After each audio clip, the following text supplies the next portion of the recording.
Bonjour à tous, j'espère que vous allez bien. Alors aujourd'hui je vous retrouve pour vous parler de mes favoris, de mes découvertes du mois de novembre. Alors vous allez me dire, pour une fois tu es un petit peu en avance quand même. C'est complètement volontaire. En fait je ne voulais pas que cette vidéo soit publiée trop tard pour la simple et bonne raison qu'on va entrer dans le mois de décembre.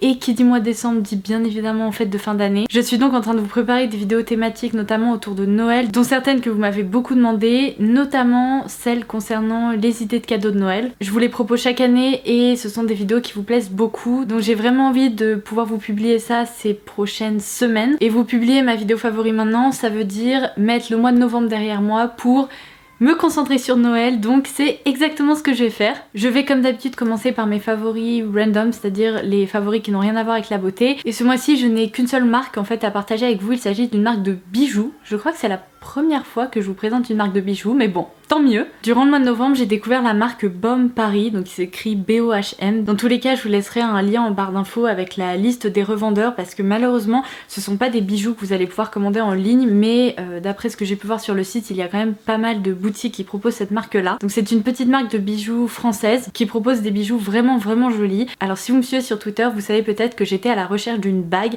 avec des pierres colorées, mais plutôt de couleurs assez douces, assez pastel, parce que c'est ce que je préfère. Et je trouve que ce sont des bagues qui sont extrêmement difficiles à trouver, ou alors lorsqu'on en trouve, elles coûtent plus de 1000 ou 1500 euros.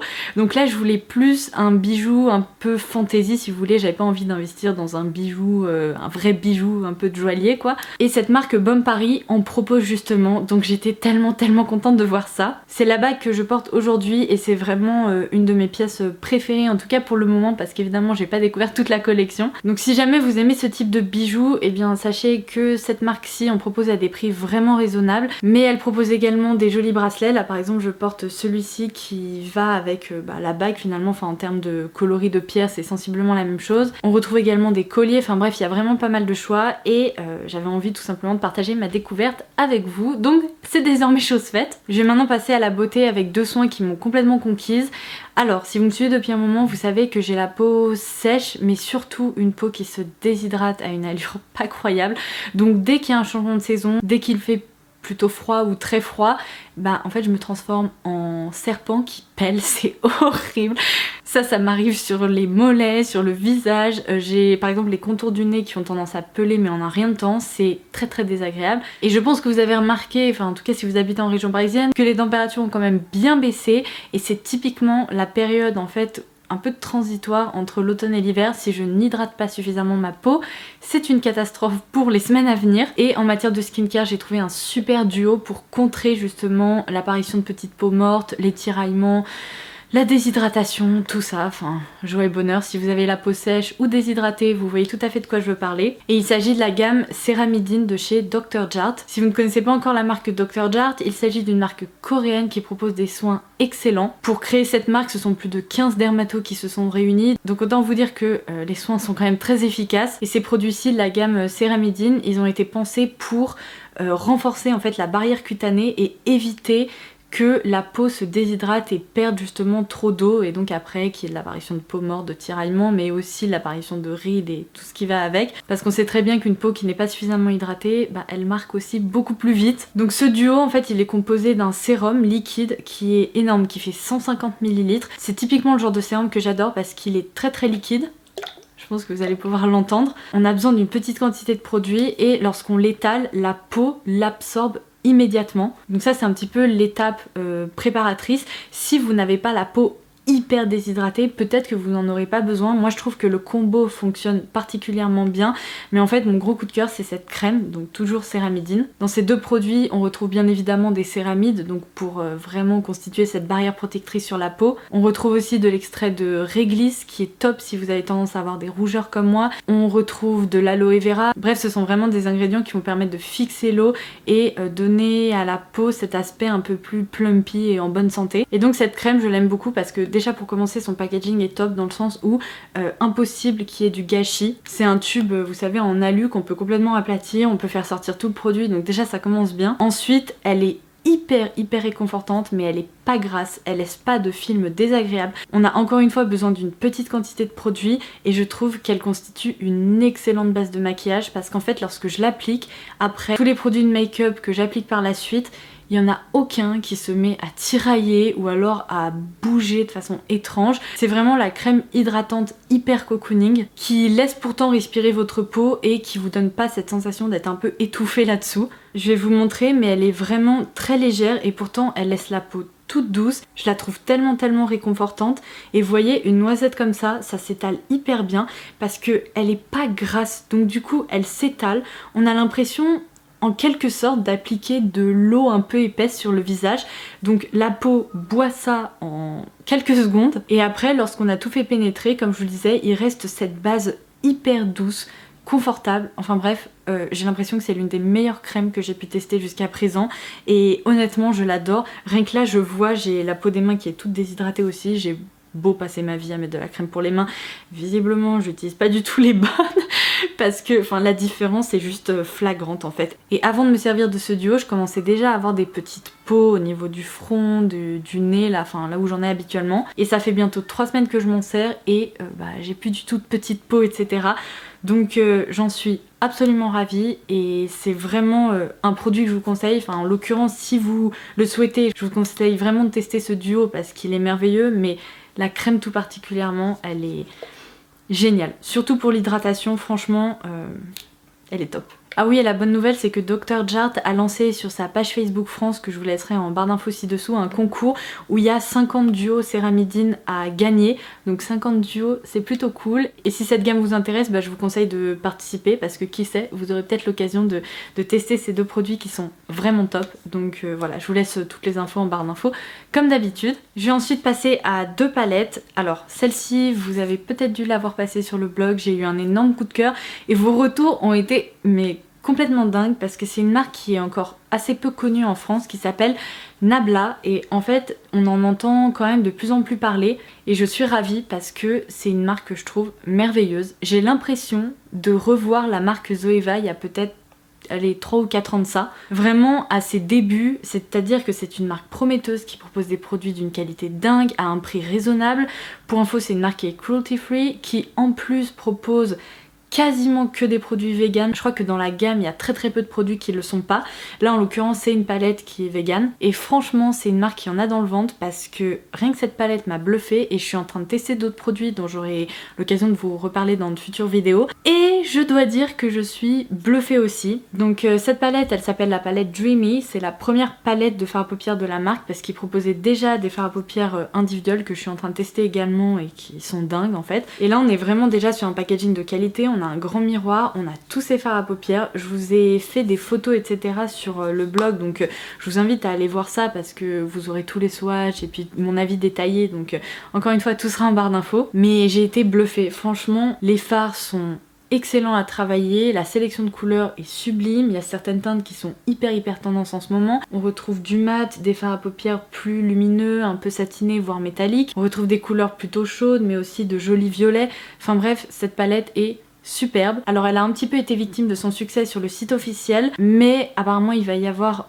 des réassorts donc si elle n'est pas dispo là au moment où je vous publie cette vidéo, vous inquiétez pas, je pense que ce n'est qu'une question de jours ou de semaines et si vous voulez je vous tiendrai au courant sur les réseaux sociaux pour que vous puissiez vous la procurer si jamais elle vous intéresse. Ensuite j'ai une autre palette qui m'a complètement bluffée. Alors on n'est pas du tout dans la même catégorie de prix mais franchement ça fait longtemps que Guerlain m'avait pas subjugué à ce point là avec une palette. Donc il s'agit de la palette Gold qui est une édition proposée pour Noël 2017. Donc il s'agit d'un petit compact qui déjà est sublime, en même temps avec Guerlain je pense qu'on peut s'attendre qu'à ça. Et lorsqu'on l'ouvre on a 6 fards à paupières et 2 poudres en fait pour le teint. Alors on a vraiment un blush ici et là c'est on va dire une sorte d'highlighter même si il s'agit pas vraiment d'un highlighter comme on a l'habitude d'en voir puisque c'est pas une poudre qui est satinée ou métallique ou lumineuse tout simplement. C'est une poudre claire qui permet vraiment d'apporter un petit coup d'éclat. Alors moi je suis pas hyper fan des highlighters un peu mat, mais cette poudre là en l'occurrence elle fonctionne plutôt pas mal avec ma carnation. Je suis pas sûre que ça soit le cas avec toutes les carnations mais bon là en tout cas je vais pas trop m'en plaindre, j'aurais préféré que ce soit un highlighter lumineux. Mais ça passe. Le blush en lui-même est superbe, il donne une jolie couleur un peu rose sur les pommettes et en même temps il laisse un voile un petit peu éclatant qui est sublime. Et alors les 6 fards à paupières, pouh, Ils sont tellement beaux. On a 2 fards mat ici qui sont pratiques en fait pour créer des dégradés au niveau du creux de paupière. Et après les 4 autres ce sont des fards métalliques mais qui sont absolument divins, qui sont tellement lumineux, Ce fard-ci, j'en suis mais complètement fan, et celui-ci également. Ceux-là sont un petit peu plus chauds. Alors je me suis plus amusée avec ces 2-là pour le moment que ce doré et ce... comment vous dire, vieux doré un peu foncé, mais je les trouve sublimes et je pense qu'en fait c'est une palette dont on peut se servir seul mais aussi qu'on peut marier avec d'autres fards à paupières. Donc je valide parce que franchement la qualité est au rendez-vous et les fards sont complètement dingues. Ensuite vous me l'avez énormément recommandé, j'ai enfin testé l'anti-cerne haute couvrance fini naturel de chez Sephora. Alors pour une fois le terme haute couvrance est vraiment réel, c'est-à-dire que c'est vraiment un anti-cerne qui est très pigmenté, qui permet de corriger cette zone du contour de l'œil si vous avez des rougeurs, des cernes bleutées, etc. Ils se font très bien à la peau, moi j'utilise mon Beauty Blender et c'est nickel, et en plus il tient extrêmement bien, il tiraille pas le contour de l'œil, il le dessèche pas, bref je suis complètement fan parce que pour ce prix là franchement c'est une petite pépite. Après je vous ai présenté sur le blog cette collection-ci que vous avez peut-être déjà vu passer, qui est la collection Nars en collaboration avec l'artiste Man Ray. On a vraiment des pièces dans la collection qui sont sublimes. J'en ai retenu 2 juste ici. Ça veut pas dire que je n'ai pas voulu par exemple incorporer les Velvet Matte Lip Pencils, mais je trouve qu'ils valent peut-être un petit peu moins le détour que ces 2 produits là. Donc voilà, j'avais envie de vous parler de ces 2 là, mais si jamais vous voulez mon avis détaillé avec plein de swatchs etc, encore une fois tout se passe sur le blog. Donc pour cette vidéo favori j'ai retenu ce blush-ci. Alors je dois vous avouer que lorsque je l'ai découvert, je n'aurais jamais parié sur cette teinte-ci. C'est un rouge, un poil corail orangé en fait, mais en même temps qui flirte avec le rose, qui est hyper pétard. Et moi c'est typiquement le genre de couleur, généralement lorsque j'applique ça sur ma peau blanche, j'ai l'impression d'avoir couru un marathon mais assez violent, d'avoir eu trop chaud, enfin bref le rendu est vraiment pas top. Sauf que là on est sur un fini qui est dingue parce que en fait il est légèrement satiné, et ce blush, alors certes il est très pigmenté, mais lorsqu'on en applique un peu, qu'on tapote l'excédent sur le dos de sa main et qu'on l'applique, comment vous dire que ça dépose un voile coloré sur les joues qui est mais tellement joli. Et là pour le coup je m'y attendais pas du tout. Alors certes j'adore les blush Nars, mais ce genre de couleur, habituellement non. Mais là grâce à la texture qui est très veloutée, le fini qui est sublime, et je suis fan. Donc c'est un blush que j'ai beaucoup porté ce mois-ci. Et puis bon, cet highlighter je pense que c'est un peu... non mais regardez, c'est genre... le produit éblouissant. C'est un petit peu un des produits phares de la collection. C'est une poudre qui est sublime, qui est très lumineuse. Lorsque j'ai découvert cet highlighter pour la première fois, je me suis dit...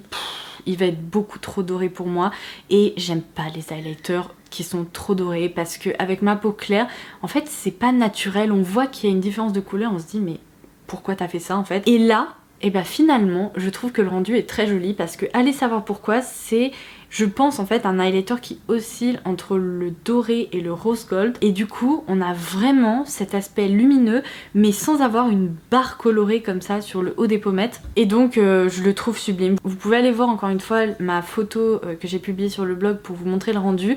C'est absolument pas choquant même si vous avez la peau claire, et puis c'est une couleur qui pourrait convenir à énormément de carnations parce que ça sur une peau foncée ou noire ça doit être magnifique. Donc je suis assez fan de ce petit compact, la texture, le fini, la tenue etc, rien à redire, comme le blush d'ailleurs.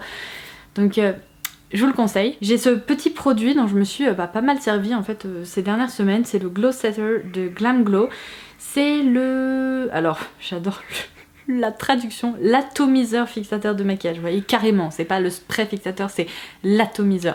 Alors je ne sais pas pourquoi ils ont sélectionné ce nom, sachant qu'au contraire, au lieu d'être un spray carrément atomique, c'est un spray qui est vraiment très fin en fait, on dirait une petite pluie comme ça, c'est très agréable, ça ça dépose un voile hydratant et fixateur sur le visage, sans pour autant laisser de film gras, collant ou je sais pas quoi. Ça permet aussi de retirer cet aspect un peu trop poudreux qu'on peut avoir après s'être maquillé, notamment lorsqu'on poudre son teint. Et franchement depuis que je m'en sers, j'ai pas vu un seul de mes produits se faire la malle en cours de journée. Moi je reste persuadée que les sprays fixateurs de maquillage lorsqu'ils sont très bon, et bah c'est pas du tout une étape gadget parce que je vous avais déjà parlé du spray fixateur Skindinavia et là j'en suis tout aussi satisfaite. Donc celui-ci est plus facile à se procurer, il sent super bon d'ailleurs, je vous l'ai pas dit, mais c'est un parfum un peu frais, un peu sucré, peut-être un poil fruité finalement, quoique je vous dis fruité mais j'ai l'impression que ça sent un petit peu plus le bonbon, mais c'est vraiment pas trop fort ou trop entêtant. Donc je valide. Et je termine par 2 produits. Alors très rapidement, cette base Perfecto pour les cils de chez Givenchy.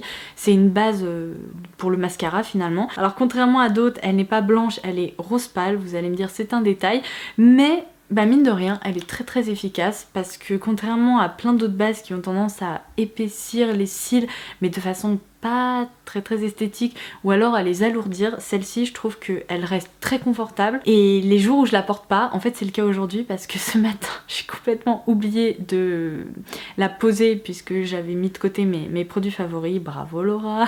En gros les jours où je la porte et les jours où je la porte pas, bah je vois vraiment la différence au niveau de mes cils parce que vous savez qu'ils sont assez courts et elle apporte beaucoup de longueur et de volume, donc c'est pas un gadget du tout. Celle-ci elle fonctionne très bien et pareil je vous ai fait des photos sans la base et avec la base sur le blog si vous voulez voir la différence. Et je termine par ce que j'ai sur les lèvres parce que c'est une découverte très récente qui date d'il y a quelques jours, mais je dois vous avouer que depuis que je les teste, et ben je me dis franchement j'ai l'impression pour le moment que c'est l'une des meilleures formules de rouge à lèvres liquide de drugstore, enfin de grande surface. C'est donc une nouvelle gamme de rouge à lèvres liquide sans transfert au Finimat chez Rimmel. Je porte depuis le début de la vidéo cette teinte-ci qui est la 110 blush et franchement bah je suis bluffée parce que contrairement à beaucoup d'autres rouges à lèvres liquides, notamment ceux qu'on peut trouver en grande surface, et bah il a pas du tout un fini collant, la tenue est franchement excellente, le fini mat est vraiment au rendez-vous, le côté sans transfert également.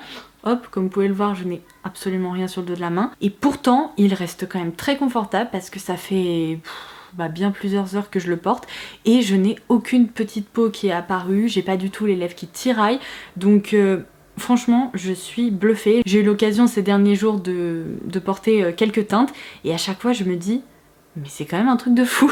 Donc si jamais une vidéo détaillée à propos de ces rouges à lèvres, notamment avec des swatchs etc, vous intéresse, et bien dites-le moi en commentaire ci-dessous parce que je pense que je pourrais vous filmer cette vidéo avec plaisir. La gamme est quand même très large et encore une fois contrairement à d'autres gammes, on retrouve à la fois du rouge, des couleurs assez peps, des nudes qui tirent un peu vers le rose mais aussi vers le beige pour celles qui préfèrent les teintes un peu plus chaudes.